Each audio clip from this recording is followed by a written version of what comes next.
When was the last time you showed someone generosity? Maybe it was something small, someone covering your coffee when you forgot your wallet. Maybe it was something bigger, like a friend offering their couch when you had nowhere else to go. Or maybe you can't even pinpoint it because generosity is woven so seamlessly into the way we live that we don't always recognize it when it happens. Generosity is essential. It's the social glue that holds communities together, the silent force that keeps people afloat when systems fail. Without generosity, without people looking out for each other, life, for many, would be unbearable. But here's something we don't talk about enough.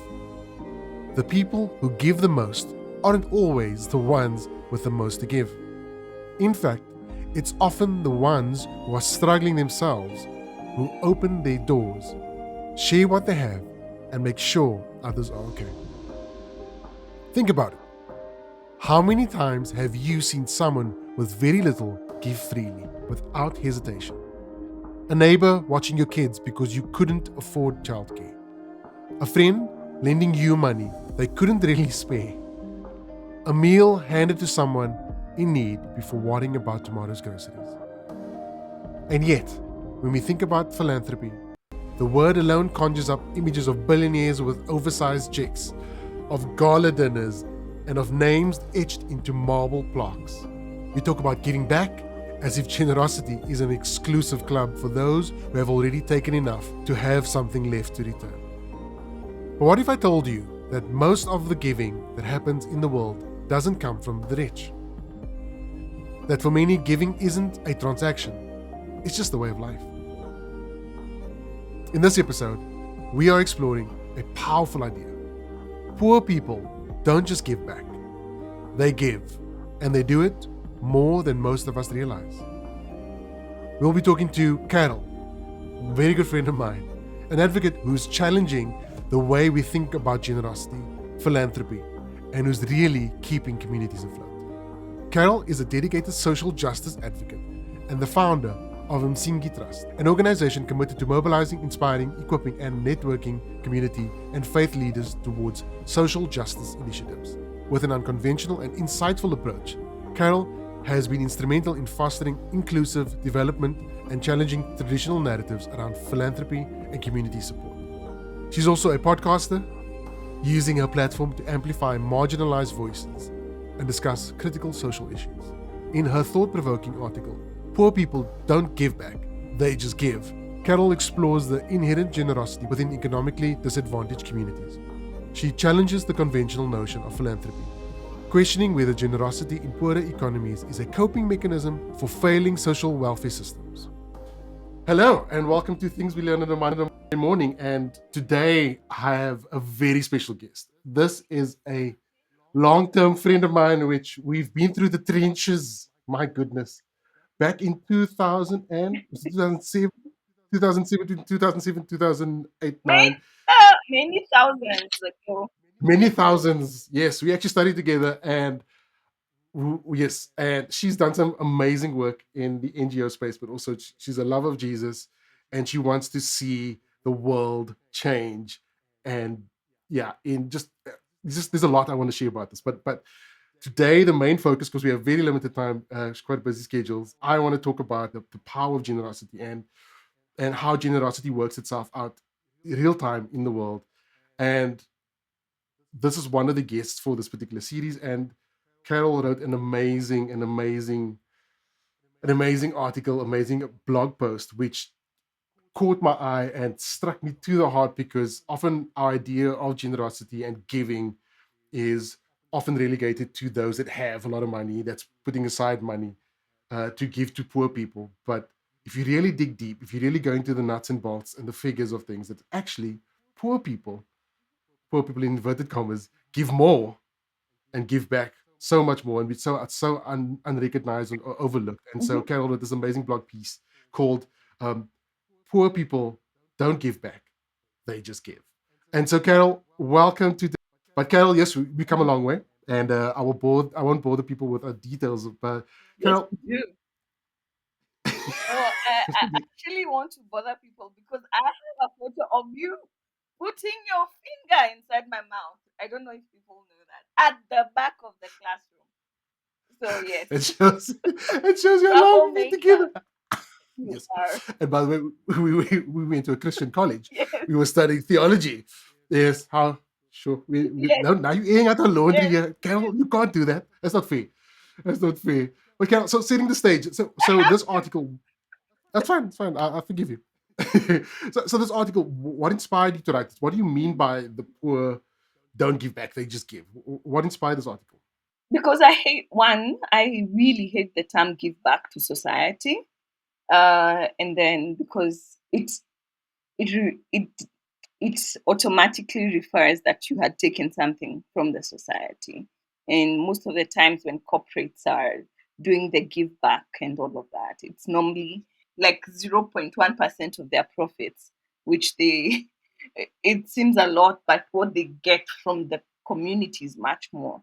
And so I was exploring what giving without the back looks like. And so that's why and then also looking at my story, looking at most of our African way of living is that people just give.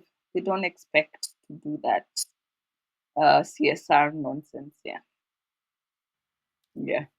I'm glad you said CSR nonsense, because it often is just an Yeah. exercise, a political exercise where they, yeah. So and that's the view I have. CSRs are good, so keep doing it because we Mhm. obviously finances are good, but it's often used just to put a kind of a plaster over the your guilt, feelings of guilt. But let's just take a step back. So, if I have to ask you, what would be your definition of generosity?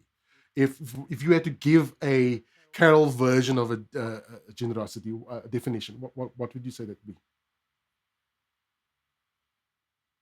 I think my view of generosity is, so let me respond to that with like an example.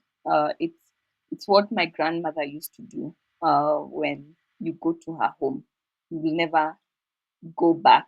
You will not leave her house without something to take home with. It's what when you go to someone's house, they give you a cup of tea, whether they have, so they share with you what you have. So for me, generosity is not really giving out of your excess, it's giving from what you have. And it's it's about sharing the little or the much, and not and also remembering what Jesus said about being cheerful givers. It's giving about from not counting the pennies, but giving and looking at what the widow with the mite did, you know. So that for me is what generosity is about. Yeah. And I think just to for the listeners and the viewers to paint a picture of kind of your background in this space, because I mean you are in the NGO space. You have an NGO called Msingi Trust. Is that correct? Yeah. And so I think Yeah. just Yeah. give us a bit of a paint a bit of a picture of what is it like being in the space, and I'm not saying drawing funds from a rock from people, but like, what is your engagement? Yes. Have there been some challenges in the space?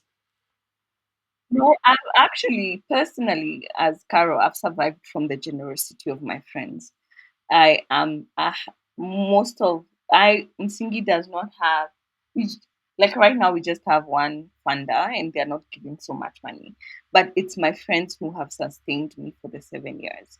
The people who give you um $10, $5, 1,000 shillings, 50 shillings, who tell you all of that. So for me, I'm a product of generosity. Uh and and it's the generosity of my circle most most uh, most definitely. It's people who we went to school together, people who believe in the vision, people who are committed to fighting injustice. So I really am a product of generosity. They would be spending that money doing something else, but here they are. Yeah. Yeah. So Msingi Trust, since we are there, unpack a little bit. What is Msingi Trust? What area do you focus on? Yeah, if you can share a little bit about for the listeners, for those that don't know about Msingi. So Msingi Trust, our vision is a Kenyan church pursuing justice for all. Our vision is bridging the justice gap in faith spaces, Kenya, Africa, globally. We work at the intersection of faith, justice, activism, and advocacy. So, by creating content, enhancing conversations, and making connections between these two worlds, I straddle between the worlds of faith and activism. And so I'm like, these two can become together, can become one. So, and would I really appreciate what the two worlds have to offer and want them to be together. So we have a podcast, Msingi Talks podcast. People can also follow our page, Msingi on Instagram and LinkedIn and Facebook, and listen to our podcast for all those. Yeah. I must say, I'm a huge fan of your podcast. I obviously, besides in researching this, when I first recognized you on the map, I'm like, wait, let's look at this. So I watch your podcast on YouTube, by Oh, the way. So I like the visual aspect because oh getting to see thank you sitting in you. that chair Mhm. with the pro mic. So if No. you are listening to this, by all means, please subscribe to Msingi. Like, it's an amazing podcast. It's fascinating conversations. You will walk away. I guarantee you, you will walk away with either feeling inspired to do something or find an avenue to do something to make a change in the world. And like you said, it's where faith and activism cross, which I think is important, particularly in this day and age, and following the scriptures as it should be, the words of Jesus. And if we really follow the words of Jesus, the world will look lot different to what it looks now. But yeah, that's an entirely different conversation. And so giving, we just get back to giving. So do you think giving is a cultural thing? Uh, is it do you potentially find giving looking different across different cultures, or is it just a community a way of doing things? I think giving is a human thing. Um, I have found that all all communities, all societies have a way of giving, and most of us survive uh, through the giving of each other. So people give time, and also giving is not always monetary. People give time, uh, their bodies in terms of labor. People give. There's various ways of giving. So, but it's expressed differently across the different communities and cultures. So, I think giving is human. It's a thing we naturally do and are inclined to it. Capitalism and colonialism and whiteness have all changed the way we do it, but I think we all give. It's expressed differently across different cultures as well. Yeah. And in your experience, what has giving looked like? Have you personally experienced a not disparity, a differentiating or different um, expression of giving from different people groups? I think for me, the main thing is what is considered as giving. Most people highlight the money. And so for me, that becomes the biggest discrepancy because the people who give of their, let's say there's a funeral in the community, the person who give 1,000 rands will be deemed to be, you know, generous. But the woman who stays from Monday to Friday cooking tea for guests does not is not seen as someone who gave. We generally don't see her contribution. So for me, that is the main discrepancy that I would share, or like the the one expression of the giving conversation that I want us to pay more attention to, not just the money, but also the time, the thoughts, the thinking around uh, the processes that are there. So And the people who do not have the finances, sometimes we feel like for us to give, it has to be money, and that's not true. Mm. Many people need your wisdom, many people need your time, um, and that's as valued. Yeah. Sure. And so I totally agree with you because I'm on this journey of generosity. I'm on this journey of, and this is my friendship group and people group and church group as well. So just, and obviously on socials, it's not just a series that this particular podcast series, or I'm highlighting podcasts about generosity, but I'm beginning to study the effects of generosity on businesses. In fact, I recorded an episode yesterday, which will probably come out after this one, on businesses, how generosity affected the Mhm. business. And yes, in some cases, it actually was a business growth exercise. So being more sustainable. So some companies may be more, change their production process to be more sustainable to the environment. So then, and then taking that 1% profit and plowing it back into sustainability efforts. So that's how they define giving, which is understandably, and it's true. But I'm more inclined to look at how giving is actually transformative, and when we adopt transgiving, when we adopt generosity within ourselves, that every aspect of our lives changes. That we view money as a resource, not as something to hold on to acquire, but something as an ability to be more generous for others. And in so doing, Yeah. our business grows, our family grows, everything grows because we Mm. view life as a generous gift rather than something to acquire. And I think, particularly in this day and age where life is intense, and it's becoming more expensive to exist, Yeah. but not lose our generosity because it's so easy to slip back. And No, I'd like to like offer some insight around the businesses and the giving around that. absolutely, I think it's especially for businesses and corporations, and even I think that first, at the first instance, that the search for obscene profits uh, from a community, and then after you've extracted everything from them, you give back like 0.1%. I think that that view of doing business is wrong, and that practice of doing business is wrong. I wish that our businesses were a bit more humane in the way that they are run, so that you're not extracting as much from the people or causing harm to the people by your practices, by your products, and all of that. Because I consider that as giving as well. That you don't, hmm you're not extracting from them, so that then you come back and say, "You see, I've given you 1%." So that is also a thing I'd like us to consider. That even before, can we hope create livable environments within our businesses, within our pursuit of profits, within our pursuit um, of positions in community as well, so that it's not you extract and then you come back. Yeah. because I mean that leads to exploitation because, and then it's a Yeah. band-aid. It's perceived as a band-aid for people. Like we're doing our TikTok exercise, and I mean, it's probably I'm sounding more socialist and more communist than anything else, as people would say. Um, but I think it's important to. I believe that businesses, yes, the primary goal is to make a profit. That's understand. Otherwise, not a business.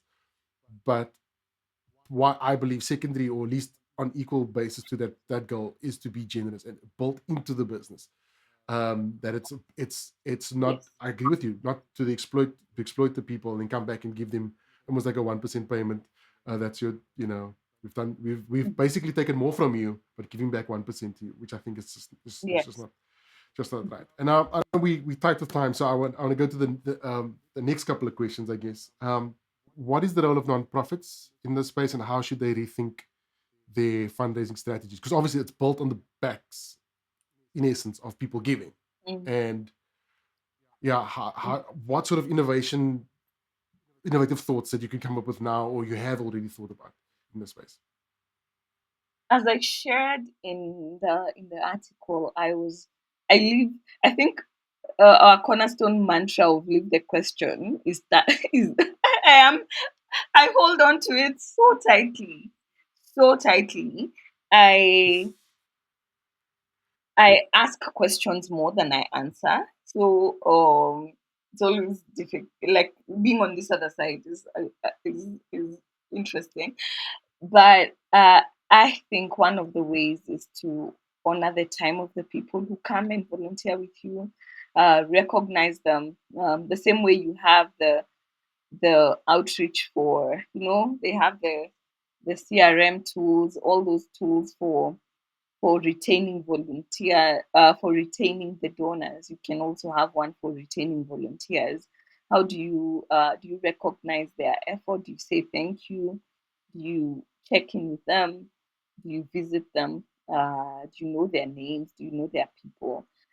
A lot of the work in the nonprofit world as leaders is to maintain human relations with the people who are serving us and who we are serving with. And so I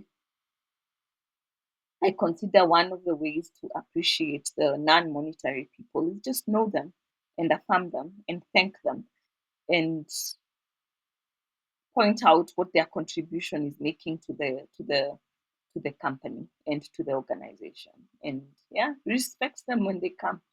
And even in churches, because I think also those are the places where volunteers, the ushers, are not seen. Those because we expect so much from them. So yeah, that's what I would say. Okay, looking forward. What's one thing listeners can do today to support a more inclusive, community-centered view of philanthropy, or the, this kind of giving, this lifestyle of generosity? What can people do today to foster that? I think the one is to be aware of how other not the first thing is it's important to give money, yes, but it's not the only way. So give sometimes what someone else needs is a shoulder to lean on, a hello, a moment. So consider the non-monetary ways of giving. That I would say is the first one. The second would be to give money. I know it's countercultural, but I think sometimes from what I'm saying is that some of this, and to these young fledgling organizations, there are people who founder led and short staff that don't have a lot of admin. That's one. And then in the philanthropy sector, actually, it's notorious for not giving towards admin fees. So you people give towards the project, but don't want the people who are doing the project to be paid. So consider these non-extractive ways of giving that see the people who are doing the work and honors their time, and then give cheerfully and generously. And the one of the core and key memories I have when I started in Sindhi was God telling me to be generous. And I thought, I'm being generous with what money exactly? Because I don't have it. But most of the times, we are so caught up in the things we don't have that we forget what we have. And so, a consistent, open heart that is generous helps us to appreciate what we have. And so, yeah, uh, be open to being a vessel of of generosity rather than just only a recipient. Yeah. Excellent, Carol. Thank you so much for your time, and I wish we could have unpacked it a little bit more. But I know we tight scheduled. I'll definitely further this conversation with you because I feel like we can go a little bit deeper.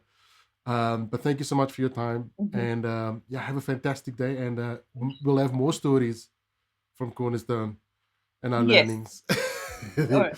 So here's some of my takeaways from my conversation with Carol. One, the conversation was way too short, and we only scratched the surface. We really only scratched the surface of generosity and the poor.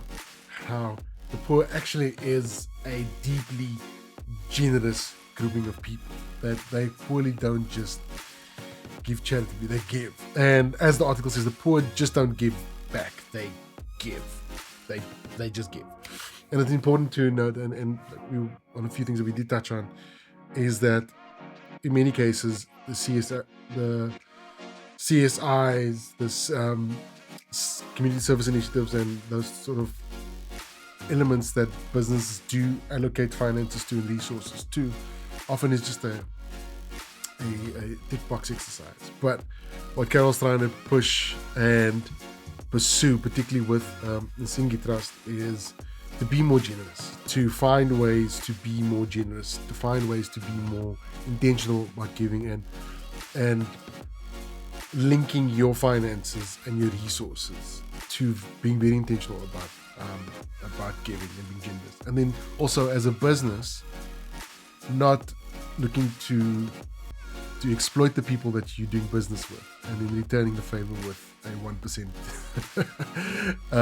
CSI initiative, but rather be intentional about your business practices and not extracting too much from the people, but actually investing in it. And I think it's being more conscious about your giving, conscious about your generosity within your business practices.